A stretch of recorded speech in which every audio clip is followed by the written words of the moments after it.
Welcome to my YouTube channel. As you all know my name is Saransh and मैं जो है government exams की तैयारी करता हूँ।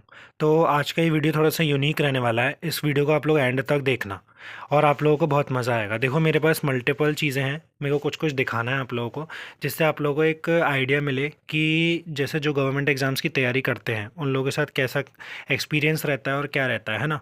तो देखो मेरे को सब सिंस मैंने 2024 से मल्टीपल एग्ज़ाम्स दिए गवर्नमेंट एग्ज़ाम्स एंड मेरे को एक्सपीरियंस मिला है काफ़ी।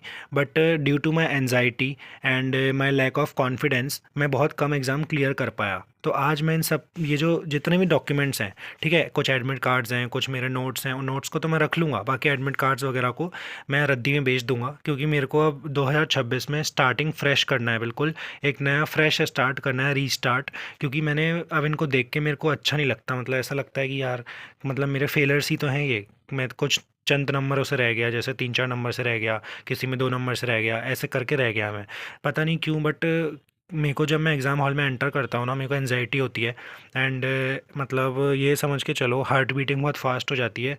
ऑल्थो मेरी एग्ज़ाम प्रिपरेशन बहुत अच्छी रहती है, बस मेरे को आता सब है। मैं कह रहा हूँ मेरे को मतलब लिख के ले लो, मेरे को आता सब है।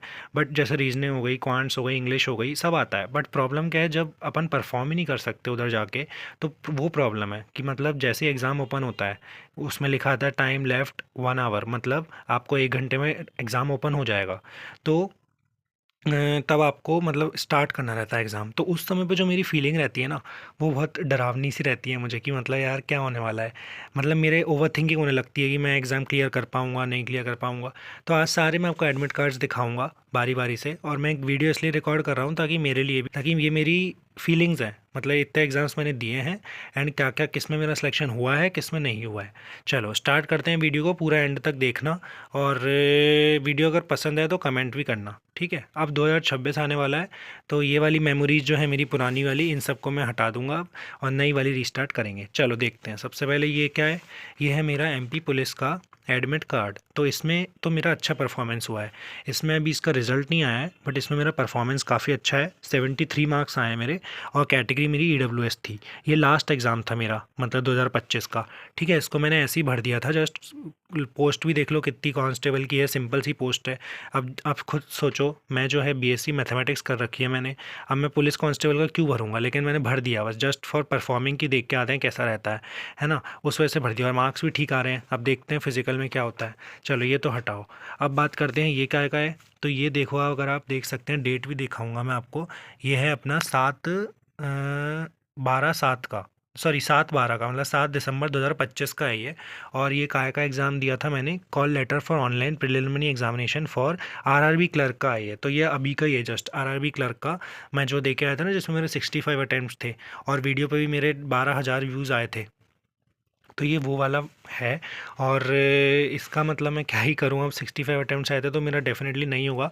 फिर भी मैं इसको रख रहा हूँ कि भाई प्रीलिम्स के लिए अगर रोल नंबर ही देखना पड़ जाए कि तो ये रोल नंबर था मेरा, है ना, और जब रिज़ल्ट आए कहीं हो जाए, वैसे तो बिल्कुल 10% चांस है कि मेरा होगा, बाकी 90% नहीं होगा, क्योंकि 65 अटैम्प्ट्स जनरल कैटेगरी नहीं होने वाला, है ना। इसके बाद आगे बढ़ते हैं। ये क्या दिया था मैंने, तो ये मैंने, अच्छा ये मैंने अभी सीएसआई नेट का एग्ज़ाम दिया था, जिसमें मैंने ठीक ठीक अटैम्प्ट्स करे हैं। और रिज़ल्ट मेरे को नहीं पता कितना मेरा आएगा क्या रहेगा, बाकी इसका भी सेव रख लेता हूँ मैं अभी, क्योंकि रोल नंबर देखना पड़ेगा कि जब मतलब रिज़ल्ट आएगा तो उसमें रोल नंबर ज़रूरी रहता है एंट्रेंस के लिए, तो वो डालना रहेगा। अब ये क्या है, ये तो खैर मेरा एमएससी प्राइवेट में मैंने एडमिशन ले लिया था जब मेरा बीएड हो गया था ना 2025 में, तो मैंने एमएससी प्राइवेट में एडमिशन लिया था, उसका अलॉटमेंट लेटर है, तो ये तो कोई दिक्कत नहीं, रख लेते हैं। अब ये 12th की मेरी देखो, 12th की परसेंटेज 12th में मेरी 90% बनी थी, कितने बढ़िया नंबर्स आए हैं। बट देख लो, अब ऐसा हाल हो जाता है, अगर आपके मतलब एनजाइटी आपको हो और अगर आपको टेंशन हो, स्ट्रेस हो, आप अच्छे स्टूडेंट रहे हैं बचपन से, और जब आप एग्ज़ाम हॉल में एंटर कर रहे हैं और आपको लगता हो कि आपका सिलेक्शन होगा या नहीं होगा, तब आपको ये डर रहता है मन में कि मतलब आपको एक वो रहता है इमोशनल सा, कि देखो आप कितने अच्छे स्टूडेंट थे फिर भी आपका नहीं हो रहा है कई जगह। चलो अब ये मार्क्स दिखाता हूँ मैं आपको। ये मेरे 67 नंबर आए हैं, 70 कट ऑफ गया था, जबकि 80 में से मेरे कितने कम नंबर आए, कम नहीं आए, मतलब 3 नंबर से रह गया मैं, 2-2.5 नंबर से। और ये सारांश गोंडल देखो लिखा है, ठीक है, मध्य प्रदेश जनरल कैटेगरी। ये मेरा आरआरबी क्लर्क 2024 का है। 2024 में मेरे को इतना एक्सपीरियंस था कि मैं इतना तक कराया था, और 2025 में मैंने मॉक्स ही मॉक्स लगाए, लेकिन फिर भी देख सकते हो आप कितना, मतलब 65 अटैम्प्ट्स कर कर पाया। मैं पता नहीं क्यों वहाँ जाके पैनिक हो जाता हूँ, और रीजनिंग के चक्कर में मैं पैनिक मोड में आ जाता हूँ, और पैनिक मोड के कारण मेरा सिलेक्शन दूर ही हो जाता है मतलब। ठीक है, तो ये भी मैं अब हटा दूंगा। ठीक है, इसके बाद मेरे ये 62 नंबर है, ये आईपीएस क्लर्क का है 2024 का। फिर 2025 का मैंने यूट्यूब पे वीडियो बना के डाला था, जिसमें मेरा सिलेक्शन 4 नंबर से नहीं हुआ था। इसमें मेरा सिलेक्शन 18 नंबर से नहीं हुआ था। अब आप देख सकते हो मैं सिलेक्शन के पास पहुंच रहा हूँ, लेकिन फिर भी सिलेक्शन नहीं हो रहा है मेरा। ठीक है, तो मतलब मुझे हंसी सी आ रही है। अब ये सी टेट का है, सी टेट का दिसंबर 2024 का है, तो इसमें मेरे कितने नंबर है, 85 नंबर है। जबकि चाहिए कितने रहते हैं, 90 चाहिए रहते हैं। अब 90 चाहिए रहते हैं। अब मेरा 5 नंबर से फिर रह गया मैं सी टेट में। ये 2024 का है, नहीं तो अभी तक मैं बहुत सारे एग्ज़ाम्स टीचिंग के भर सकता, केवीएस का भर देता और नवोदय का भर देता, लेकिन नहीं भर सकता क्योंकि सी टेट ही क्वालिफाई नहीं है। अब सी टेट 2025 का दोबारा से ले रहे हैं ये लोग, फरवरी में है 2026 में। 2025 में ना एग्ज़ाम्स ही नहीं लिए, बताओ, गवर्नमेंट की लापरवाही रही। ठीक है, तो ये आईआईटी जैम का है। जब मैं सेलेक्ट हो गया था ना आईआईटी जैम में, तो ये चलो कुछ अच्छा हुआ था, बाय लक एंड बाय मेहनत, कि मेरा आईआईटी जैम में सिलेक्शन हो गया था, क्योंकि मेरी मैथ्स बीएससी की लेवल की थी, थोड़ी अच्छी तैयारी कर ली थी मैंने। 2-3 महीने में आईआईटी जैम निकल गया था, तो ये कोई बड़ी बात नहीं है, आप लोगों का भी निकल जाएगा। इसमें कंपटीशन भी कम ही होता है। चलो अब आते हैं, ये पहला प्रीलिम्स मेरा क्वालिफाई हुआ था, मतलब एसबीआई क्लर्क का। ये मैंने दिया था 2024 में। मतलब इसकी डेट नहीं लिखी। अच्छा, डेट नहीं लिखी है इसकी, तो ये मतलब 2025 वाला नहीं है, है ना। ये 2024 वाला है, जो होता 2025 में ही है। मतलब ऐसे हुआ था एसबीआई क्लर्क का प्रीलिम्स। ठीक है, फिर मेंस हुआ था शायद दिसंबर में हुआ था 2024 के, भूल गया मैं, बट क्वालिफाइड था मैं। तो देखो मेरे कितने नंबर आए हैं, 64 नंबर। तो कट ऑफ गया है कितना, कट ऑफ बहुत ही कम गया था, 49.25। पहला प्रीलिम्स क्वालिफाई किया था। तो मैं अपने आप को मोटिवेशनल कोट्स लिखते रहता था कि देखो ये ऐसे मैंने अटैम्प्ट्स करें, पहली बार मैंने क्वालिफाई करा, तो you will be going to qualify mains also, ऐसे सब करके मैं अपने आप को मोटिवेट करता था। ठीक है, ये सब मैं हटा दूंगा आज। और ये मेरा आईआईटी जैम में देखो, मैथमेटिक्स में तो मैं नहीं हुआ था, लेकिन मैथमेटिक्स स्टैटिस्टिक्स में हो गया था लकीली। तो कट ऑफ गया था 8.75, जबकि मेरे आए थे 11.67, और ऑल इंडिया रैंक मेरी 464 आई थी। तो मैंने जब ये रियलाइज़ किया था कि मन के जीते जीत है, मन के हारे हार, हार गए जो बिन लड़े उन पर है धिक्कार। इसका मतलब क्या है, ये वो वाला कोटेशन है कि मतलब मैं ये, आप सोच के चलो, ये वाला जो एग्ज़ाम है ना, ये मैं सिर्फ देने गया था। मतलब ये दोनों एग्ज़ाम्स मैं केवल देने गया था आईआईटी जैम के, विथ ओनली 1-2 मंथ्स प्रिपरेशन, और उसमें सिलेक्शन हो गया मेरा। मतलब बहुत ही अनएक्सपेक्टेड हुआ ये। तो ये कि मतलब अगर अपन देने ही नहीं जाते एग्ज़ाम फॉर्म भर के, तो फिर अपने आप से ही अपन वो कर रहे थे, धोखा दे रहे थे। बट देने गया मैं, तो उसका फ़ायदा हुआ। फिर ये एसएससी सीजीएल का मेरा स्कोर कार्ड है। ये है मेरा प्रीलिम्स का टायर 1 का। देखो नंबर कितने हैं, 130, जो कि नॉर्मलाइज होके कितने हुए थे, 133। ये 2024 का है मेरा, तो इसमें भी मेरा नहीं हुआ। 2025 में मैंने एसएससी सीरियल भरा ही नहीं, क्योंकि मैं समझ गया था कि मेरे जीके के लायक नहीं हुआ मैं। देखो जीके में कितने गंदे नंबर आए हैं मेरे, जीके में ओनली 25 नंबर आए हैं। इंग्लिश में कितने अच्छे नंबर आए हैं, 40-50 में से। अब जनरल अवेयरनेस में बहुत गंदे हैं। जनरल इंटेलिजेंस रीजनिंग में भी कोई ज़्यादा अच्छे नहीं है, 35 आए हैं, जबकि रीजनिंग में अब लोग हैं 50 में से 50 भी आ रहे हैं नंबर। और क्वांट्स में मेरे अच्छे नहीं आए, 30 ही आए हैं, जबकि हमारी क्वांट्स थोड़ी टफ थी हमारी शिफ्ट की, बट 30 फिर भी कम है ना। तो ये रहता है ऐसा। अब तो ये पूरे सारे पेज मैं आज हटा दूंगा। तो मैं इसलिए वीडियो बना रहा हूँ ताकि रिकॉर्ड कर लूँ, तो एक वीडियो के माध्यम से रिकॉर्ड रहे मेरे पास मेमोरीज़ मेरी। बाकी जो है मैं ये हटा दूंगा। अब देखो ये तो मेरे नोट्स हैं, तो इसको तो हटाओ, रख लेते हैं। ये मेरी मतलब टेबल वेबल के नोट्स वोट्स हैं, क्यूब स्क्वायर्स हैं, और ये 12th की मेरी वो है फ़ोटोकॉपी, तो छोड़ो, ये भी नोट्स हैं, हटाओ। अब ये मैंने क्या दिया था, ये मैंने एसएससी एमटीएस का एग्ज़ाम दिया था। ठीक है, इसमें जो है मतलब इसमें ऐसे ही देने चले गया था कि छोटी पोस्ट थी और बस, लेकिन इसमें भी नहीं हुआ, क्योंकि जीके जो है, इसकी जीके बहुत स्ट्रांग रहती है। तो जीके ना 150 में से मेरे 90 नंबर आए थे, बट चाहिए उनको 120 रहते हैं, तो उसमें नहीं हुआ मेरा। ठीक है, ये हटा देता हूँ मैं। अब ये क्या चीज़ है, ये है सी टेट का एडमिट कार्ड। तो आपको पता ही है सी टेट में मेरा नहीं हुआ था एडमिट कार्ड, ये है उसका, तो ये हटा रहा हूँ मैं। ये मेरे इंग्लिश के नोट्स हैं, तो इंग्लिश के मेरे वोकैब है, ये मैं रख रहा हूँ। तो ये रानी मैम की पीडीएफ है, ये अच्छे हैं वोकैबलरी, इससे कहीं ना कहीं हेल्प तो मिलती है, तो अच्छे हैं ये। तो ये वोकैब के पीडीएफ रख लेता हूँ मैं। अब ये देखो मैंने ऐसे ना वो बना लिए थे करंट अफेयर्स के शॉर्ट नोट्स, लेकिन मेरा आईपीएस क्लर्क प्री ही नहीं निकला, नहीं तो मेंस में मैं अच्छा फोड़ देता, मतलब याद कर लेता करंट अफेयर्स। बट वही है कि कोई मतलब ही नहीं निकला इनका। ऐसे बहुत सारे शॉर्ट नोट्स बनाए थे हर महीने के। चलो ये हटाओ। अब ये क्या चीज़ है, ये 2024 का आ गया देखो।